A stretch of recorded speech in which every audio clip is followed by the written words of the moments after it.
அது மாண்புமிகு உள்துறை அமைச்சரும் மாண்புமிகு முதலமைச்சரும் முடிவு எடுக்கணும்.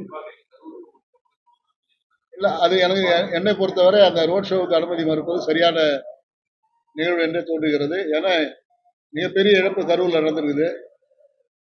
அந்த இழப்பு பிறகு இந்த மாதிரி ஒரு ரோட் ஷோ நம்ம ஊர்ல வந்து தமிழகம் போன்று மிகப்பெரிய சாலை அமைப்பெல்லாம் கிடையாது, மிக விரிந்த சாலையெல்லாம் கிடையாது. அதனால வந்து தேசிய நெடுஞ்சாலைலாம் இருக்குது. இங்க நம்ம ஊர்ல மிக குறுகிய சாலை தான். அதனால அவங்க அனுமதி கேட்ட தூரம் வந்து மக்கள் மக்கள் நடமாட்டம் நெருக்கம் அதிகமாக உள்ள பகுதி. அதனால அதை தவிர்த்துட்டு அவர் ஏதாவது ஒரு இடத்துல மிகப்பெரிய அளவில் கூட்டத்தை நடத்தலாம். ரோட் ஷோவுக்கு அனுமதி மறக்கலாம். அவர் கூட்டம் நடத்துறதை கண்டிப்பா வரவேற்கணும். அவர் எங்க வேணாலும் கூட்டம் நடத்தலாம். அது உப்பளங்கரோட கூட எடுத்துக்கலாம், வேற எங்க வேணாலும். இது நெருக்கமான பகுதி. புதுச்சேரியை வந்து அன்னைக்கு உயர்நீதிமன்றம் அதுக்கு சம்பந்தமா நிறைய இதெல்லாம் கொடுத்துருக்காங்க.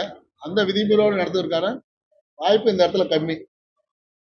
அதனால அதெல்லாம் அந்த ரோட் ஷோவை தவிர்த்தலாம் என்பது என்னுடைய வேண்டுகோளாக வைக்கிறேன்.